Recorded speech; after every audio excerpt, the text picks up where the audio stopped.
सांसें तेज हो जाती हैं, माथे पर पसीना। किसी बड़ी परीक्षा या प्रेजेंटेशन से ठीक पहले ये घबराहट पूरे नर्वस सिस्टम को पकड़ लेती है। मस्तिष्क से शुरू होने वाला ये डर आपके शरीर के निचले अंगों तक एक लहर की तरह फैलता है, जो सीधे आपके पाचन तंत्र को प्रभावित करता है। वैज्ञानिक इसे गट ब्रेन एक्सिस कहते हैं। तनाव इस रास्ते से सीधे पेट दर्द में बदलता है, फिर पेट के पैनिक सिग्नल्स वापस दिमाग तक पहुंचते हैं। ये एक अंतहीन चक्र है, जहां दिमाग और शरीर एक दूसरे का डर बढ़ाते हैं। इस चक्र को तोड़ने के लिए एक ऐसे दृष्टिकोण की आवश्यकता होती है जो पेट की गड़बड़ और दिमाग की हलचल दोनों को एक ही इकाई मानकर इलाज करे। पारंपरिक चिकित्सा अक्सर केमिकल सेडेटिव्स का उपयोग करती है, जो नर्वस सिस्टम को सुन कर देती हैं। लेकिन जब समस्या दिमाग और पेट के बीच के इस गहरे संचार की हो, तो विकल्प के तौर पर उन उपचारों को देखा जाता है जो शरीर की अपनी हीलिंग प्रतिक्रिया को सक्रिय करते हैं। यहीं से ये सवाल उठता है कि क्या हम रसायनों के बिना भी शरीर के इस जटिल नर्वस रिस्पॉन्स को बदल सकते हैं। इसी खोज में एक नाम बार बार सामने आता है, अर्जेंटम नाइट्रिकम। ये दवा विशेष रूप से उसी गट ब्रेन तनाव को लक्षित करने के लिए जानी जाती है जिसे हमने अभी देखा। ये औषधि सिल्वर नाइट्रेट से तैयार की जाती है, एक ऐसा कठोर पदार्थ जो अपनी मूल अवस्था में नसों और पेट को नुकसान पहुंचा सकता है। लेकिन होम्योपैथी में इसे सूक्ष्म स्तर पर मानसिक शांति के लिए उपयोग किया जाता है। हमारा ये विश्लेषण हमारे तंत्रिका तंत्र को ठीक करने की हमारी बुनियादी समझ की एक गहरी पड़ताल है। इसकी शुरुआत सिल्वर नाइट्रेट से होती है। ये एक ज्वलनशील और शक्तिशाली रासायनिक यौगिक है जो प्रयोगशालाओं में अपनी आक्रामकता के लिए जाना जाता है। होम्योपैथी सिमिलिया सिमिलिबस क्यूरेंटर के सिद्धांत पर आधारित है, जिसका अर्थ है कि एक पदार्थ जो स्वस्थ शरीर में विशिष्ट लक्षण पैदा करता है, वो बीमार शरीर में उन्हीं लक्षणों को दूर करने की क्षमता रखता है। सिल्वर नाइट्रेट की अधिक मात्रा कंपन और पेट की गड़बड़ पैदा करती है। सिद्धांत है कि इसी पदार्थ का सूक्ष्म अंश उन्हीं कंपन और पेट की समस्याओं को शांत कर सकता है जो घबराहट से पैदा होती हैं। ये उपचार उन लोगों के लिए है जो सार्वजनिक बोलने से पहले कांपते हैं या जो भविष्य की घटनाओं के बारे में अत्यधिक सोचकर खुद को बीमार कर लेते हैं। एक संक्षारक यानी करोसिव रसायन का एक शांत करने वाली औषधि में बदलना ही होम्योपैथी का मुख्य दावा है।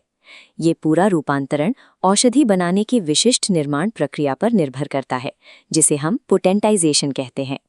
डाइल्यूशन की प्रक्रिया में मूल सिल्वर नाइट्रेट को पानी और अल्कोहल के साथ बार बार पतला किया जाता है। इस चार्ट को देखें। जैसे जैसे डाइल्यूशन बढ़ता है, मूल रसायन के अणुओं यानी मॉलिक्यूल्स की संख्या तेजी से गिरती है। एक निश्चित बिंदु के बाद गणितीय रूप से उस घोल में मूल पदार्थ का एक भी अणु नहीं बचता। होम्योपैथी का तर्क है कि डाइल्यूशन के दौरान घोल को जोर से हिलाने से पदार्थ की ऊर्जा पानी में समा जाती है, भले ही भौतिक अणु गायब हो चुके हों। A moment of wonder. अंत में बचती हैं ये छोटी सफ़ेद गोलियां, जिनमें कोई सक्रिय रासायनिक पदार्थ मौजूद नहीं होता।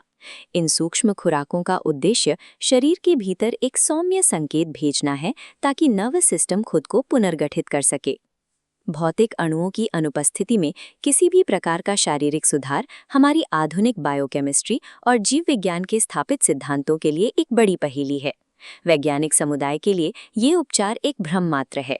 यहाँ बहस इस बात पर है कि क्या पानी में कोई याददाश्त हो सकती है या ये सब केवल मन का प्रभाव है। वैज्ञानिक शोध अक्सर ये निष्कर्ष निकालते हैं कि मरीज को मिलने वाली राहत प्लेसिबो इफेक्ट यानी प्रतिस्थापन दवा का परिणाम है। प्लेसिबो एक मापने योग्य न्यूरोलॉजिकल घटना है। जब व्यक्ति को उपचार में गहरा विश्वास होता है, तो उसका मस्तिष्क स्वयं ही एंडोर्फिन जैसे रसायन छोड़ता है, जो हृदय गति और पाचन को सामान्य कर देते हैं। चाहे ये राहत होम्योपैथिक मेमोरी से मिले या मस्तिष्क के अपने विश्वास से, पीड़ित व्यक्ति के लिए उसके शरीर में होने वाला वास्तविक सुधार, जैसे घटी हुई धड़कन और शांत पेट, एक वस्तुनिष्ठ सत्य है। ये विवाद हमें याद दिलाता है कि मानव स्वास्थ्य को केवल रसायनों के नज़रिए से देखना शायद अधूरा है। मन और शरीर का आपसी तालमेल कहीं अधिक गहरा है। अर्जेंटम नाइट्रिकम हमारे विश्वास और शारीरिक प्रतिक्रिया के बीच के उस रहस्यमयी पुल को दर्शाता है, जिसे विज्ञान अभी भी समझने की कोशिश कर रहा है। जब ये पुल संतुलित होता है, तो व्यक्ति भविष्य के भय और पेट की गड़बड़ के उस चक्र से आज़ाद हो जाता है। अंततः राहत पाना ही चिकित्सा का मुख्य लक्ष्य है, चाहे वो रसायनों के माध्यम से मिले या मस्तिष्क और शरीर के आपसी तालमेल के जरिए।